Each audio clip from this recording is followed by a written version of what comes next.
Hello future nursing officers, welcome to our YouTube channel nursing with us, जहां तुम्हें पढ़ाया जाएगा बीएससी नर्सिंग फर्स्ट सेमेस्टर और GNM nursing first year के सभी सब्जेक्ट एकदम फ्री ऑफ कॉस्ट। और मेरा नाम है करणवीर, मैं तुम्हें पढ़ा रहा हूँ एनाटॉमी यूनिट 4 सर्कुलेटरी सिस्टम हमारा चल रहा है और आज पार्ट 7 है। आज से हम हार्ट पढ़ने शुरू करने वाले हैं। ठीक है, तो आज से हमारा जो ये प्यारा सा, देखो कितना प्यारा सा हमारा दिल है। भैया दिल ऐसा तो ना होता है, दिल तो ऐसा होता है। कैसा? ऐसा। अरे भाई वो फिल्मों में होता है ना। हमारा जो शरीर के अंदर जो हार्ट होता है वो ऐसा ही होता है। ठीक है, तो हम तुम्हें ये हार्ट पढ़ना है। हालांकि तुम लोगों ने पढ़ रखा है, लेकिन यहाँ पर मैं थोड़ा हाई लेवल में तुम्हें हार्ट पढ़ाऊंगा, है ना। थोड़ा सा ऐसी चीज़ें भी आपको सीखने को मिलेगी जो आपने शायद आज से पहले नहीं पढ़ रखी होगी। अगर पढ़ रखी है तो अच्छी बात है। ठीक है, तो पढ़ना शुरू करेंगे हम इसको। तो देखो शुरू कर देते हैं। तो यार देखो, हार्ट अगर हम देखें तो हार्ट की जो स्टडी होती है ना, the scientific study of normal heart. Normal कोई भी हार्ट है तो उसकी साइंटिफिक स्टडी, है ना, या डिजीज एसोसिएट विद इट, या फिर हार्ट से रिलेटेड जितनी भी डिजीज होती है आपकी, है ना, मतलब हार्ट से रिलेटेड जो भी आप डिजीज की स्टडी या हार्ट की जो स्टडी होती है कुल मिला के उसको अपन क्या बोलते हैं? कार्डियोलॉजी बोलते हैं। ठीक है भैया। हाँ, पहली बात तो ये समझ में आ गई। दूसरे क्या मैंने क्या बताया, आगे देखते हैं, समझते हैं आगे क्या है। आगे आता है एनाटॉमी ऑफ हार्ट की बात करें तो देखो, हार्ट का अगर आपको कोई शेप पूछ ले कि भाई साहब आपका जो हार्ट होता है वो किस शेप का होता है, तो आप क्या बोलोगे कि हमारा हार्ट जो होता है वो एक बंद मुट्ठी के शेप का होता है। कितना कैसा होता है? क्लोज फिस्ट, मतलब बंद मुट्ठी की शेप का। इसकी लेंथ होती है 12 सेंटीमीटर, है ना। यहाँ पे 12 सेंटीमीटर इसकी क्या है? लेंथ है। 9 सेंटीमीटर इसकी क्या है? वाइडनेस है, मतलब चौड़ा है 9 सेंटीमीटर। और 6 सेंटीमीटर इसकी क्या है? थिक है। ठीक है, थिकनेस है। बात करें मास की तो ये 300 ग्राम होता है फीमेल में, है ना। फीमेल में 300 ग्राम होता है। और मेल में कितना होता है? मेल में होता है 350 ग्राम। तो हम लोंडो का जो दिल है वो क्या है? भारी है ना। हाँ भैया, वहाँ तो हमारा भारी रहता है। साला, क्या हुआ? भारी क्यों रहता है ना। हमेशा भारी रहता है, क्यों रहता है? एक सेकेंड। हाँ, तो हम लोगों का दिल हमेशा क्या रहता है? भारी रहता है। मेल्स का, फीमेल्स का हल्का होता है ना, 300 ग्राम का होता है और हमारा 350 ग्राम का होता है। याद रख लोगे? हाँ भैया, छोटी मोटी बात है ना, याद रख लेना। फिर देखना, देखो रेस्ट ऑन द डायफ्राम। देखो आपको पता होना चाहिए कि जो हार्ट है ना वो डायफ्राम पे क्या करता है? रेस्ट करता है। अब आप में सारे लोगों को तो ये नहीं पता होगा भैया डायफ्राम में क्या होता है, वो भी बता दूं। तो आपको वैसे पता होगा कि ये ना, ये एक ऐसी मतलब आपकी मसल की शीट होती है जो क्या करती है, अपर मतलब आपकी थोरेक्स को और एब्डोमेन को आपस में एक दूसरे से क्या करती है? डिवाइड, अलग करती है ना। तो उस पर ये क्या करता है? रेस्ट करता है। सबको पता ही सारी चीजें, है ना। Near the mid line of the thoracic cavity, ये थोरेसिक कैविटी के बीच में, मतलब मिड लाइन के पास में होता है ना, दोनों लंग्स के बीच में। ये किसमें लाई करता है? मीडिया स्टर्नम में। अभी मीडिया स्टर्नम क्या है? मीडिया स्टर्नम एक स्पेस होती है ना, इसके बारे में अभी आपको बताता हूँ, डायग्राम से समझाता हूँ। टेंशन लेने की बात बिल्कुल भी नहीं है। ठीक है, मीडिया स्टर्नम में होता है, ये याद रख लेना। अब देखो mediastinum, it is an anatomical region that extend from the sternum to the, मतलब पहली बात तो ये एनाटॉमिकल रीजन है जो कि स्टर्नम से एक्सटेंड होती है, मतलब ये स्टर्नम से शुरुआत होती है इसका, और कहाँ तक जाती है? वर्टिब्रल कॉलम तक। ठीक है, तो स्टर्नम से लेकर वर्टिब्रल कॉलम तक ये आपकी जो मीडिया स्टर्नम है वो पाई जाती है ना।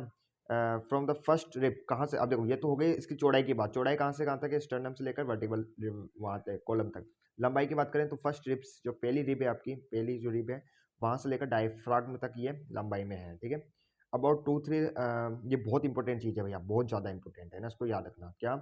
कि आपके पूरे हार्ट का जो 2/3 है ना, पूरे हार्ट का जो 2/3 मास, तो मास होता है वो left side of the mid line के लेफ्ट साइड में होता है। अब इसको डायग्राम से समझो।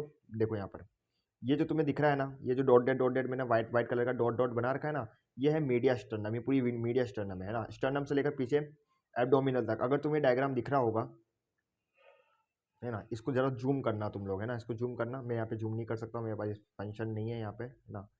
तुम लोग जब इसको जूम करोगे तो तुम्हें क्या दिख रहा है कि ये हार्ट है ना, मीडिया स्टर्नम जो है उसमें है ना, और मीडिया स्टर्नम जो है वो तुम्हारी स्टर्नम से स्टार्ट हो रही है, कहाँ तक जा रही है? पीछे वर्टिबल कॉलम तक जा रही है। और रिब्स की बात करें तो फर्स्ट रिब्स से शुरू होगी, कहाँ तक जाएगी? डायफ्राम तक जाएगी। लंबाई में बता रहा हूँ, फर्स्ट रिब्स से लेकर डायफ्राम तक, ये तुम्हें याद रखना है कि मीडिया स्टर्नम की लंबाई कहाँ से लेकर कहाँ तक है और चौड़ाई क्या है। ठीक है, बात कर लेते हैं अगर अपन। तो ये समझ में आ गया तुम लोगों को हार्ट कहाँ पर प्रेजेंट है ना, मीडिया स्टर्नम दिख गया होगा, है ना। आगे बढ़े, दो लंग्स के बीच में होता है। आगे बढ़ते हैं, आगे देखो आपके पास आता है कि अगर मैं पूछूं कि बताओ हार्ट के एंटीरियर क्या है, देखो उस डायग्राम में देखो, एंटीरियर का मतलब क्या है कि हार्ट के सामने की तरफ क्या है ना। एंटीरियर पोस्टीरियर मैंने तुम्हें पढ़ा रखा है एनाटॉमिकल टर्म्स में, है ना। एंटीरियर का मतलब उसके सामने की तरफ क्या है? स्टर्नम है ना। जैसे समझ लो ये आपका हार्ट है, तो उसके सामने क्या होता है? स्टर्नम होता है ना। और इसके पीछे क्या होता है? इसके पीछे आपकी रिब्स होती है ना। क्या होती है? रिब, मतलब वही आपके वर्टिबल कॉलम होता है ना। तो ये चीज़ मैं आपको समझाना चाहता हूँ जो आपको समझ में आ गया होगा कि स्टर्नम कहाँ पर है और वो कहाँ पर है ना।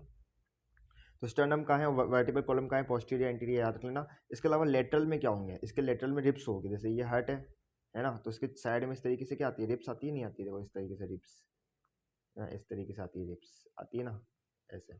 वो क्या करती है, इसको प्रोटेक्शन प्रोवाइड करने का काम करती है। तो वही चीज़ मैं आपको समझाना चाहता था कि इसकी चारों तरफ लेटरल साइड में रिप्स होती है ना। तो ये हार्ट की पोजीशन देख लेना। अब देखो यहाँ पे तुम्हें एपिक्स दिख रहा होगा है ना, ये जो नीचे का ये वाला भाग होता है ना, नीचे वाला, इसको बोलते हैं एपिक्स। बहुत सारे लोग इसको बेस बोलते हैं। भैया बेस ये नहीं है, बेस ये वाला पार्ट है जो ब्लड वेसल से जाके जुड़ रहा है, वो बेस है। और हार्ट का वो पार्ट जो डायफ्राम पे रेस्ट करता है ना, जैसे ये क्या है, डायफ्राम में है ना, और ये क्या है आपका हार्ट है। समझो मैं आपको बना रहा हूँ हार्ट, ये। तो ये हार्ट का वो वाला पार्ट जो डायफ्राम पे रेस्ट कर रहा है, वो तो क्या है, वो तो है आपका क्या, एपिक्स। और ये ऊपर वाला पार्ट क्या हो जाएगा, बेस हो जाएगा।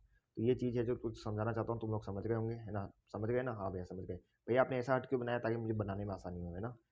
अब नहीं बनाऊंगा, अब अच्छा डायग्राम बनाएंगे हम, जब भी हमें बनाने की जरूरत पड़ेगी, ठीक है। अब हम बात कर लेते हैं एपेक्स की फॉर्म क्या है। तो form by the tip of the left ventricle and rest on diaphragm, ठीक है। तो ये लेफ्ट वेंट्रिकल की टिप से बनता है, बहुत इंपॉर्टेंट चीज़ है। किससे बनता है, लेफ्ट वेंट्रिकल की टिप से, है ना। और ये डायफ्राम पे रेस्ट करता है। इट इज एपेक्स की बात करें तो it is the opposite apex, and apex के अपोजिट साइड में होता है, posterior aspect. It is formed by the end artery of the heart. ये बहुत इंपॉर्टेंट चीज़ है, ये आपके हार्ट के आर्टरिया से मिलता है, बनता है, ज़्यादातर लेफ्ट आर्टरिया से। बहुत इंपॉर्टेंट चीज़ है। आपके हार्ट के जो आर्टरिया होते हैं भैया, तो हमें आर्टरिया नहीं पता। देखो आपके हार्ट में 4 चैम्बर होते हैं। ऊपर वाले जो आपको 2 चैम्बर दिख रहे हैं, यहाँ पे दिख रहे होंगे, देखो ये ऊपर वाले 2 चैम्बर, इनको बोलते हैं आर्टरिया। क्या बोलते हैं, आर्टरिया। सिंगुलर को आर्ट्रियम बोलते हैं। किनको, ये जो ऊपर पिंक पिंक कलर के दिख रहे हैं ना, ये आर्टरिया, आर्ट्रियम। नीचे वाले जो 2 चैम्बर दिख रहे हैं आपके, यहाँ पे 2 चैम्बर होते हैं, उनको वेंट्रिकल्स बोलते हैं ना, सिंगुलर वेंट्रिकल हो जाएगा। तो यहाँ पे मैंने क्या बोला है कि जो बेस होता है वो कौन बनाता है, आपके आर्टरिया मिलकर बनाते हैं। ज़्यादातर आपका कौन सा आर्टरिया, जो मेन जिसका आर्ट्रियम, सिंगुलर आर्ट्रियम। तो मेन किसका रोल होता है इसमें बनाने का, लेफ्ट वाले आर्ट्रियम का। ये भी याद कर लेना, लेफ्ट वाले आर्ट्रियम का मेन रोल होता है। तो ये इन्फीरियर राइट में क्या है, लेफ्ट में, राइट में लेफ्ट, राइट में और लेफ्ट में लंग्स होते हैं हार्ट के। इन्फीरियर और एंटीरियर में क्या है वो आपको बता दिया मैंने, है ना। अब देखो यहाँ पे बोल रखा है कुछ इंपॉर्टेंट रिलेशनशिप है। स्टर्नम की बात करें तो the heart is located posterior, बता चुका हूँ, है ना, विथ अबाउट 2-3, ये भी बता चुका हूँ, है ना। फिर लंग्स की बात करें, the heart resides in the, वो थोरेसिक कैविटी में हार्ट होता है, बिटवीन द लेफ्ट और राइट लंग, ठीक है। इसके बाद में द रिब केज की बात करें तो रिब केज जो होता है वो प्रोवाइड करता है प्रोटेक्शन को और बोनी फ्रेमवर्क ऑफ द हार्ट। और ये बोनी फ्रेमवर्क मतलब हार्ट के लिए बोनी फ्रेमवर्क बनाता है ना, उसके प्रोटेक्शन के लिए। और ये आपके मतलब कहाँ पर होता है, लेटरल साइड में, मतलब लेटरली आपको हार्ट के लेटरल में ये होता है प्रेजेंट, रिब्स प्रेजेंट होते हैं, रिब केज, है ना। फिर डायफ्राम की बात करें, द हार्ट रेस्ट करता है किस पे, डायफ्राम पे। एक मस्कुलर पोर्शन है, ठीक है, at the bottom of the, at the bottom of the chest, chest के बॉटम पे, कैविटी पे, that separate the thorax from the abdomen, जो कि थोरेक्स को एब्डोमेन से सेपरेट करता है। इसको डायग्राम से समझो अगर तुम लोग, तो यहाँ पे तुम्हें डायग्राम में दिख रहा होगा वैसे तो, कोई अच्छा सा डायग्राम बना रखा हो तो मैंने यार,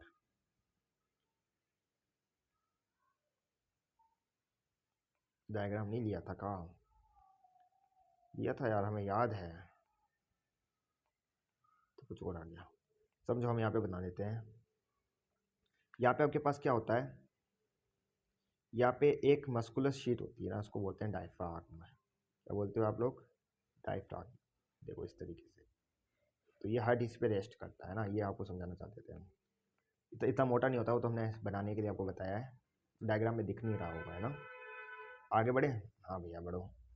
तो डायफ्राम बता दिया। फिर देखो मीडिया स्टर्नम, अब देखो मीडिया स्टर्नम जो स्पेस है उसमें क्या क्या पाया जाता है, मतलब उसमें क्या क्या लाई करता है हार्ट, ठीक है। ग्रेट ब्लड वेसल्स, जो आपकी बड़ी बड़ी ब्लड वेसल्स है वो, है ना, एक के vena cava, inferior vena cava, superior vena cava, ये सब, है ना। फिर आपके पास आती है एसोफेगस पीसी में आएगा मीडिया स्टर्नम में। ट्रेकिया होता है आपका, है ना, इस थाइमस ग्लैंड होती है ना, वो भी आपके मीडिया स्टर्नम में पाई जाती है। और लिम्फ नोड भी पाए जाते हैं यहाँ पर, ठीक है। तो ये आपको याद रखना है, ये चाय पाई जाती है। फिर वर्टिब्रल कॉलम की बात करें, the heart is located anterior to the vertebral column, में बता चुका हूँ। अब देखो, अब आपके पास आता है हार्ट की wall, the wall of heart की बात करेंगे हम। तो वॉल्स ऑफ हार्ट की बात करें तो डायग्राम से समझोगे ना अगर आप, तो देखो मैंने इस हार्ट का ये वाला पोर्शन इधर बताया है ना, तो उसको समझते हैं। देखो सबसे बाहर वाली जो आपको वॉल दिख रही है ना, सबसे बाहर आपको एक वॉल दिख रही होगी बच्चा, हाँ भैया दिख रही है, ये क्या है, ये फाइब्रस पेरिकार्डियम है। कौन सी वॉल है, फाइब्रस पेरिकार्डियम वॉल है, ओके। अगली वॉल देखो, अगली आपको देखो फाइब्रस पेरिकार्डियम के बाद में अगली आपको देख रही होगी पेराइटल, मतलब ये सीरस पेरिकार्डियम। मैंने आपको हालांकि पढ़ाया था यूनिट 1 के लास्ट पार्ट जो है, यूनिट 1 का लास्ट जो 17 वाला पार्ट था, उसमें मैंने आपको सीरियस पेरिकार्डियम के बारे में डिटेल में बताया था कि दो तरह की होती है। तो पैराइटल पेरिकार्डियम जो कि बाहर की तरफ जो सीरियल पेरिकार्डियम होती है वो होती है, क्योंकि सीरियल पेरिकार्डियम डबल लेयर होती है ना, और एक होती है वेसल पेरिकार्डियम जो कि इनर मेम्ब्रेन होती है किसकी, सीरियस पेरिकार्डियम की। इनके बीच में पेरिकार्डियम मतलब क्या होता है, एक स्पेस होता है जिसको अपन क्या बोलते हैं यहाँ पर आप उसको पेरिकार्डियल फ्लूइड स्पेस बोलोगे, जिसमें पेरिकार्डियल फ्लूइड भरा हुआ होता है। कितना होता है वो पूछा जाता है, 20 ml होता है, याद रख लेना 20 ml। बहुत इंपॉर्टेंट है बच्चा, है ना, इसको याद रखना पड़ेगा, क्या बिल्कुल रखना पड़ेगा। कोई टेंशन की बात नहीं होनी चाहिए, क्या नहीं होनी चाहिए, है ना। टेंशन की बात हुई तो क्या होगा, टेंशन की बात हुई तो बहुत कुछ हो जाएगा, है ना। टेंशन की बात नहीं करनी है, हमने जो बोला वो याद रखना है। आगे बढ़े। अब देखो, अब विसल पेरिकार्डियल हो गया। अब देखो एंडो, इसमें अंदर अंदर की तरफ क्या है, एंडोकार्डियम और मायोकार्डियम। अंदर मिडिल लेयर और बाहर सबसे अंदर वाली लेयर मायो एंडोकार्डियम होती है, बीच वाली मायोकार्डियम होती है ना। मायोकार्डियम किससे बनी हुई होती है, कार्डिक मसल से बनी हुई होती है। मायो का मतलब होता है मसल, और कार्डियम का मतलब कार्डियम की लेयर है ना। तो मायोकार्डियम मतलब जो आपके कार्डिक मसल होते हैं उससे बनी हुई होती है मायोकार्डियम, ठीक है। और एंडोकार्डियम आप देख लेना। तो ये डायग्राम से मैंने आपको समझाने की कोशिश की है। तो एक एक करके सबसे पहले देखते हैं पेरिकार्डियम के बारे में। देखो पेरिकार्डियम जो होती है, that surround the and protect the heart in the pericardium. तो देखो द मेम्ब्रेन डेट जो कि क्या करती है, सराउंड करती है, प्रोटेक्ट करती है वो हार्ट को, वो पेरिकार्डियम है। इट कम्फर्ट्स द हार्ट इन, ये बहुत इंपॉर्टेंट चीज़ है, इसको अपने हार्ट को अपने पोजीशन पे बनाए रखती है ना। मीडिया मीडिया स्टर्नम में कौन बनाए रखती है, pericardium, okay okay. Allowing freedom of movement for vigorous rapid contraction, ये अलाउ करती है क्या, हार्ट के कॉन्ट्रेक्शन और इसके कॉन्ट्रेक्शन, रैपिड कॉन्ट्रेक्शन को अलाउ करती है ना। फिर द पेरिकार्डियम कंसिस्ट में फाइब्रस पेरिकार्डियम होता है, एक होता है आपके पास सीरस पेरिकार्डियम। अब हम सीरस पेरिकार्डियम के बारे में सबसे पहले देखेंगे, उससे पहले डायग्राम देखो। देखो समझ लो यहाँ पे ये जो मुट्ठी है ये आपका हार्ट है, और ये जो बलून है ना, बलून की जो ये डबल लेयर है बलून में, तो ये डबल लेयर बलून वाला क्या है, ये पेरिकार्डियम है। इसके बीच में एयर स्पेस है, समझ लो ये क्या है, आपका पेरिकार्डियल स्पेस है, जिसमें एयर, यहाँ पे तो एयर भरी हुई है, लेकिन इसमें समझ लो आपकी क्या भरी हुई है, एयर की जगह ये एयर को आपको क्या मानना है, पेरिकार्डियल फ्लूइड मानना है। तो इस तरीके से मैंने आपको यहाँ पे पेरिकार्डियम को समझाने की कोशिश की है, जो आपको समझना है ना। समझ गए ना, आ गया, समझ गए। आगे बढ़े, आगे बढ़ते हैं। तो बच्चा यहाँ पे आपके पास सबसे पहले आती है सीरियस पेरिकार्डियम। ये डीपर थिन मोर डायलेट मेम्ब्रेन होती है, डेट फॉर्म में double layer around the heart के, डबल लेयर में आती है। पेराइटल लेयर की बात करें तो आउटर लेयर जो होती है ना सीरियस पेरिकार्डियम, पहले बता चुका हूँ, उसको अपन पेराइटल लेयर बोलते हैं। ये फाइब्रस पेरिकार्डियम से फ्यूज करती है, ठीक है। बहुत अच्छी चीज़ बोली मैंने यहाँ पर क्या की, देखो यहाँ पर डायग्राम से भी समझो। अगर तुम इसको डायग्राम में समझना चाहोगे, जो कि मैं अच्छा सा डायग्राम तुम्हारे लिए लाया हूँ, इसे समझते हैं। तो देखो इसमें तुम्हें क्या देखने को मिल रहा है कि ये जो पेराइटल पेरिकार्डियम है ना, ये किससे जुड़ी हुई है, ये बाहर किससे कनेक्टेड है, फाइब्रस पेरिकार्डियम से। तो वही चीज़ मैंने यहाँ पे डायग्राम में जो समझाई है वो यहाँ पे मैं आपको बताने वाला हूँ, क्या कि कि जो ये जो आउटर लेयर होती है ये फ्यूज होती है फाइब्रस पेरिकार्डियम से। अब हम विसल पेरिकार्डियम की बात करें तो ये सीरस मेम्ब्रेन के अंदर की लेयर है, दो लेयर होती है सीरस मेम्ब्रेन में। तो अंदर वाली जो लेयर है उसको विसल पेरिकार्डियम बोलते हैं, इनके बीच में एक स्पेस होता है ना। आल्सो कॉल्ड द एपिकार्डियम, बहुत इंपॉर्टेंट बच्चा। एपिकार्डियम जो है ना वो और कुछ नहीं है, विसल जो विसल लेयर होती है ना, किसकी, आपके इसकी किसकी भैया, अरे सीरस पेरिकार्डियम की। तो सीरस पेरिकार्डियम की जो विसल रेल होती है उसी को अपन एपिकार्डियम बोलते हैं, है ना। और मैं आपको आगे जाके एपिकार्डियम को डिटेल में भी पढ़ाऊंगा, है ना, तो उसकी टेंशन भी आपको नहीं लेनी है। बस आपको ये याद रखना है कि serous membrane of the epicardium is pericardium is called visceral layer of the serous pericardium is called epicardium, है ना। समझ में आ गया ना, कोई टेंशन की बात नहीं है ना। हाँ भैया सब समझ में आ गया, अच्छा सब चल रहा है ना, सब बढ़िया चल रहा है। हाँ भाई तुम्हारी कॉलेज लाइफ बढ़िया चल रही है ना, हाँ भैया वो तो बढ़िया चल रही है ना। तो ये भी बढ़िया चल रहा है, हाँ ये भी बढ़िया चल रहा है, तो कोई टेंशन की बात नहीं, बढ़िया पढ़ते रहो, है ना। और देखो पेरिकार्डियल कैविटी की बात करें, space between the parietal and whistle layer, बहुत अच्छी चीज़ बोली है क्या। देखो पेराइटल लेयर और विसरल लेयर ये क्या है, ये सीरस पेरिकार्डियम की दो लेयर है ना। अब इनके बीच में मैं बता चुका हूँ स्पेस होता है, जिसमें क्या होता है, पेरिकार्डियल फ्लूइड होता है, सबको पता है ना। ओके, अब ये फ्लूइड क्या करेगा, अब ऐसा तो है नहीं कि फालतू में भर दिया है ना, कोई काम तो होगा ना इसका। तो क्या काम है पता है, ये रिड्यूस करता है फ्रिक्शन को। किसको रिड्यूस करेगा, ये आपके फ्रिक्शन को रिड्यूस करेगा, है ना। फ्रिक्शन बोले तो सर फिजिक्स नहीं पढ़ी क्या तुमने। देखो ये आपके फ्रिक्शन को क्या करता है, रिड्यूस करता है ना, between the layer of pericardium. तो दोनों पेरिकार्डियम लेयर के बीच में फ्रिक्शन होता है ना, उसको ये रिड्यूस कर देता है ना। तो मेन काम इसका क्या होता है, फ्रिक्शन को रिड्यूस करने का between the layer of the pericardium, ताकि दोनों पेरिकार्डियम की जो लेयर है वो उनके बीच में फ्रिक्शन नहीं हो, तो उसका काम करता है ये फ्रिक्शन को रिड्यूस कर देना, ठीक है। The pericardium is outer most layer and it is made of the two sac, है ना। The outer called the fibrous pericardium consist of fibrous tissue, it consist, है ना। तो उसमें फाइब्रस टिश्यू होते हैं, किस में होते हैं, फाइब्रस पेरिकार्डियम नाम से पता चल रहा है, तो वो तो तुम याद रख लोगे ना, तो उसको अंडरलाइन करने की जरूरत नहीं है। आगे बढ़ते हैं। It is continue with the tunica adventitia, बहुत इंपॉर्टेंट चीज़, ये क्या होता है, ये कंटिन्यू होता है किससे, ट्यूनिका एडवर्टीशिया, है ना, ट्यूनिका एडवर्टीशिया। अब ट्यूनिका एडवेंटिशिया मत पूछना क्या होती है। जो आपके ब्लड वेसल्स की सबसे आउटर मोस्ट लेयर होती है उसको ट्यूनिका एडवेंटिशिया बोलते हैं। तो जो ग्रेट ब्लड वेसल्स है, मतलब ग्रेट ब्लड वेसल्स का मतलब क्या है आपका, जो वासा डिफरेंशिया है, तो उनकी ट्यूनिका जो एडवेंटिशिया है, उनसे क्या होता है, ये पेरिकार्डियम स्टार्ट होता है, वहाँ से स्टार्ट होता है ये, है ना। और ये कहाँ पे नीचे जाके किससे अटैच होता है, डायफ्राम से, ठीक है, अटैच टू द डायफ्राम बेलो, नीचे जाके किससे अटैच होगा, डायफ्राम से। तो ये याद रखना है, जो अंडरलाइन मैंने की है। इट इज़ फाइब्रस, ये फाइब्रस है, इलास्टिक है, इन इलास्टिक है, ये protects prevents over distension of the blood. तो ओवर डिस्टेंशन मतलब ब्लड के ओवर डिस्टेंशन को रोकता है ना, समझ में आ गया होगा। द इनर सीरस पेरिकार्डियम है ना, it is a continuous double layer of the serous membrane. It is form by single layer of the endo, बहुत इंपॉर्टेंट चीज बोल दिया मैंने, एंड फ्लोडेड इटसेल्फ, फॉर्मिंग है।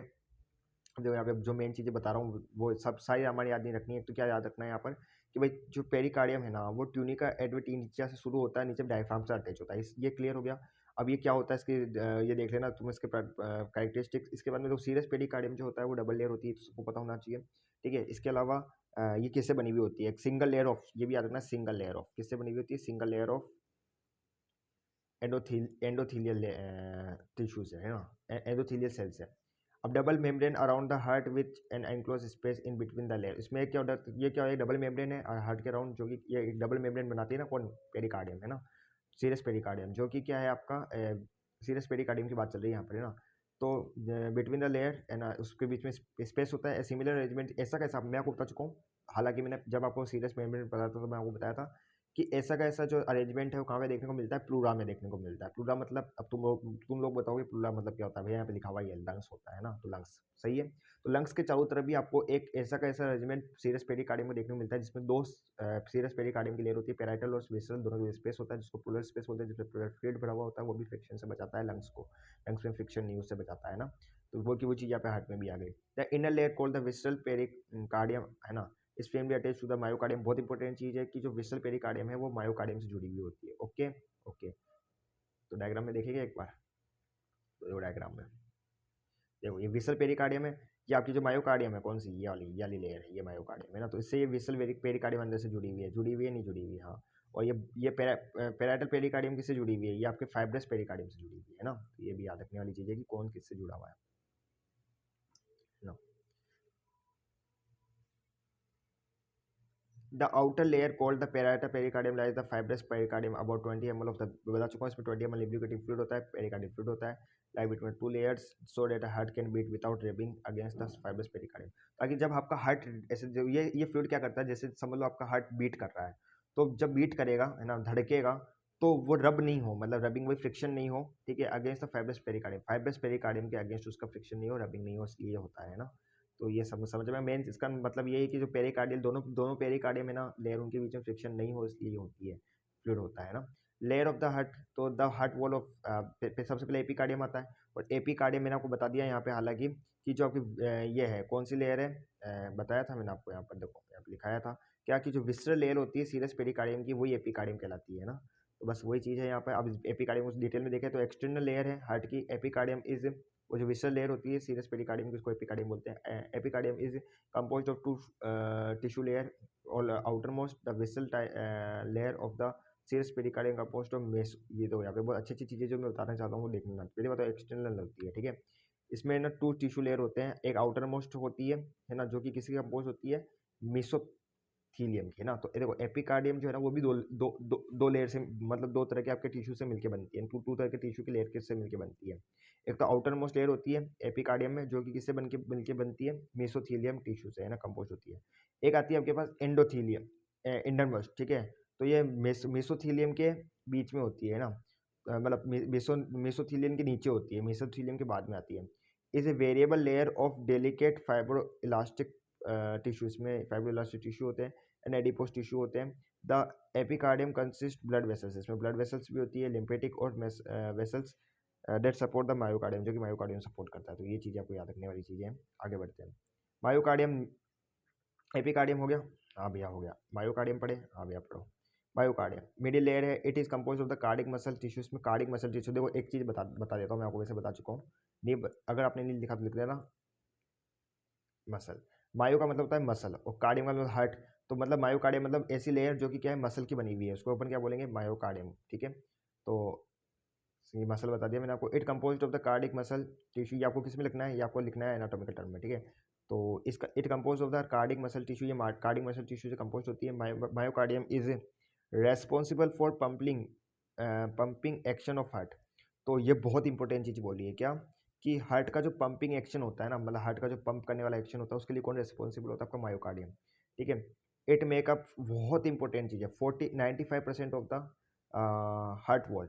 तो आपके हार्ट वॉल का 95% जो है वो मायोकार्डियम बनाती है। ठीक है, वो डायग्राम में पता चल रहा था तुम लोगों को ना, कितनी मोटी थी मायोकार्डियम, बीच वाली लेयर, सबसे बड़ी लेयर ये होती है ना। तो सबसे लार्जेस्ट, सबसे ज़्यादा बड़ी लेयर यही होती है, 95% ऑफ द हार्ट वॉल बनाती है। और बहुत इंपॉर्टेंट चीज़ क्या याद रखोगे, बहुत इंपॉर्टेंट चीज़ तुम्हें ये रखनी है कि ये पंपिंग एक्शन के लिए रेस्पॉन्सिबल होती है, बहुत इंपॉर्टेंट चीज़ है ना।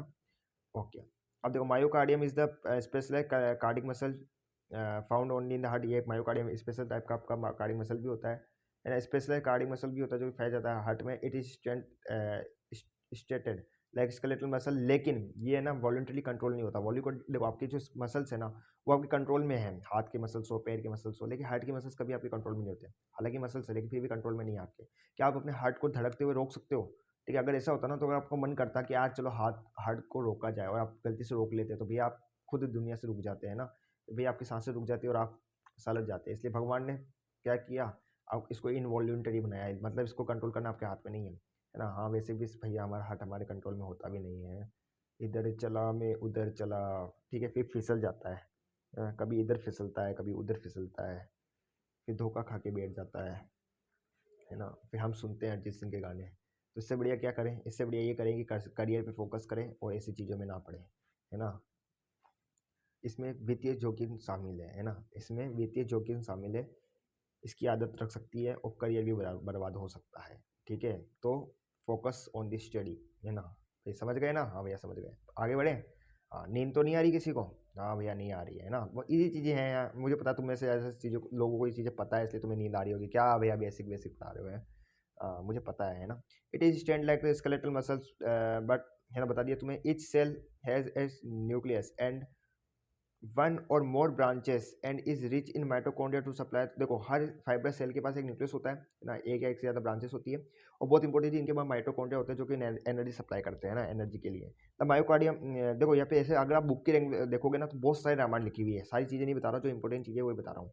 द मायोकार्डियम इज थिकेस्ट, बहुत इंपॉर्टेंट चीज़, बहुत ज़्यादा इंपॉर्टेंट चीज़। मायोकार्डियम आपके एपिक्स पे थिक होता है, ठीक है, क्योंकि एपिक्स पे क्या है, वेंट्रिकल है, और वेंट्रिकल में ज़्यादा प्रेशर लगता है। आपको पता होगा कि वेंट्रिकल को क्या करना पड़ता है ना, पूरे बॉडी में, मतलब अगर आप देखोगे लेफ्ट वाला वेंट्रिकल है ना, तो लेफ्ट वाला जो वेंट्रिकल है, जो एपिक्स है, वो लेफ्ट वाले वेंट्रिकल के टिप से बनता है ना। तो जो आपका लेफ्ट वाला वेंट्रिकल है, वो क्या करेगा, वो पंप करेगा ना, तो उससे आयोटा से पूरी बॉडी को क्या जाएगा, ब्लड जाएगा। तो सबसे ज़्यादा जो प्रेशर लगता है ना, वो लेफ्ट वाले वेंट्रिकल की ब्लड उस पर लगता है, किस पे, वॉल पे लगता है। इसलिए लेफ्ट वाले वेंट्रिकल की जो वॉल होती है सबसे ज़्यादा मोटी होती है।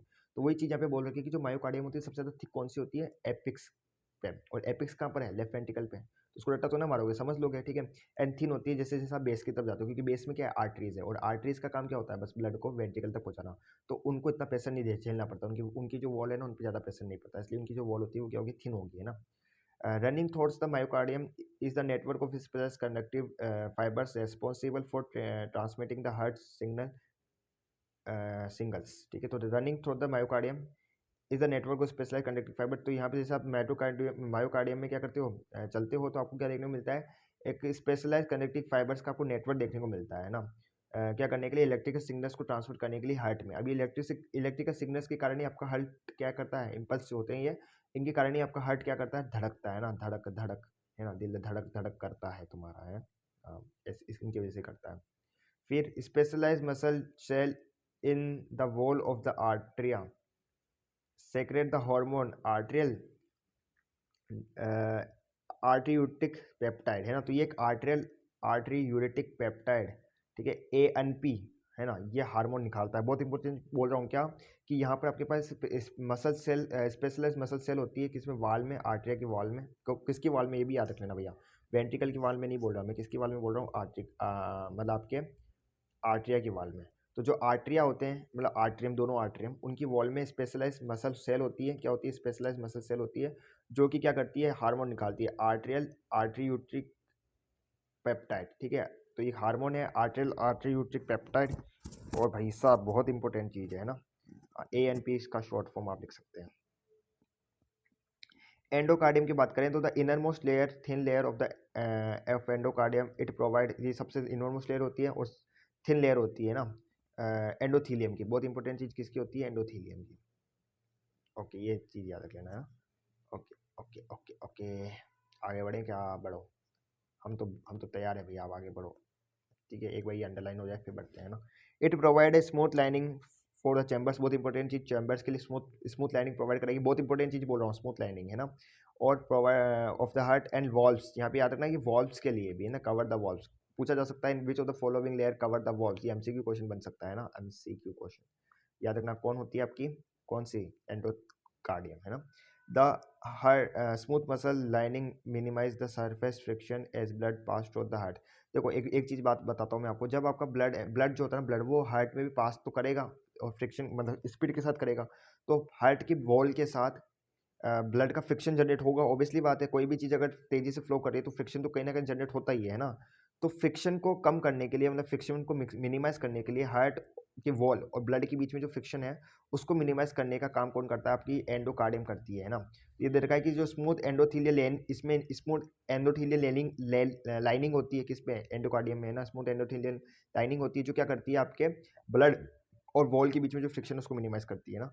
तो endocardium is continue with the endothelial lining of the large blood vessels attach to the heart. तो एंडोकार्डियम जो होती है वो कंटिन्यू होती है किससे? एंडोथीलियल लाइनिंग से, है ना, लार्ज ब्लड वेसल्स की, जो कि आपकी किससे हार्ट कनेक्टेड है? हार्ट से कनेक्टेड है ना। चीज समझ में आ गई। Endocardium it is a thin, सबसे ज़्यादा थिन मेम्ब्रेन है ना, सबसे थिन मेम्ब्रेन है, ठीक है। चैम्बर को लाइन करती है, वॉल्स को लाइन करती है ना। It consist of the single layer of flattened epithelial cell, है ना, इसमें फ्लैटेड एपिथेलियल सेल्स हैं, ठीक है। और एंडोथीलियम आपकी लाइनिंग भी होती है इसमें। ये दो याद रखा है, it continue with endothelial lining of the blood vessels like the endothelium, ठीक है। और endothelium lining of the blood vessel से कंटिन्यू होती है, देख लेना। It is very smooth to minimise the friction of the, पता है आपको, बता दिया मैंने। तो सही चीज़ें हैं। अब देखो फाइब्रस टिश्यू की बात कर लेते हैं हम। तो the atria and ventricles are presented by ring of, तो जो आपका आर्ट्रिया है ना, आर्ट्रिया जानते हो, ऊपर के दोनों वो और नीचे दोनों वेंट्रिकल्स, ठीक है।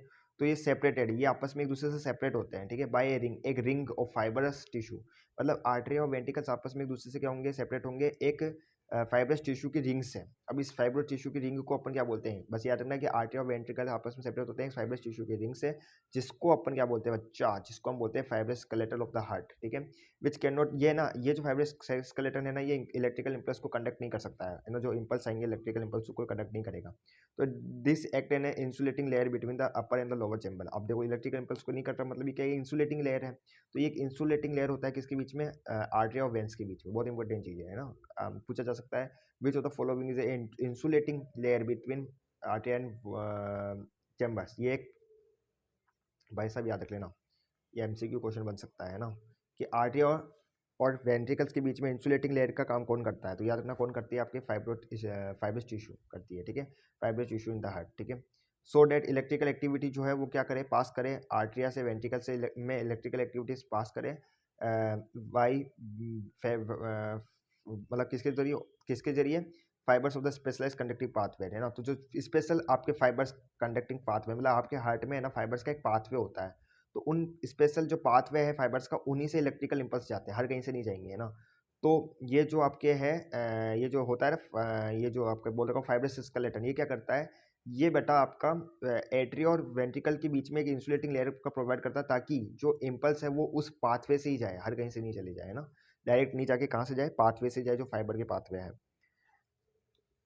द एवी नोड, भाई आप एवी नोड ये सब पढ़ाओगे क्या? देखो यार वो फिजियोलॉजी का पार्ट है ना, तो अगर तुम चाहते हो कि वो तुम्हें पढ़ाया जाए तो उसके लिए तुम्हें सपोर्ट करना पड़ेगा, ताकि मैं अलग से टीचर हायर कर सकूं और तुम्हें फिजियोलॉजी में एवी नोड और भी बहुत सारी चीज़ें हैं तो पढ़ाई जाए।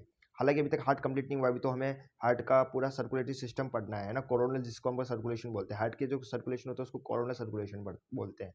तो हमें वो सब पढ़ना है, ठीक है। तो बहुत सारी चीज़ें पढ़नी है अभी हमें हार्ट से रिलेटेड, ठीक है, टेंशन नहीं लेनी है ना। और रही बात वेना केवा ये सब, तो यार ये सब तुम्हें फिजियोलॉजी में पढ़ाया जाता है, मैं तुम्हें एनाटॉमी पढ़ा रहा हूँ।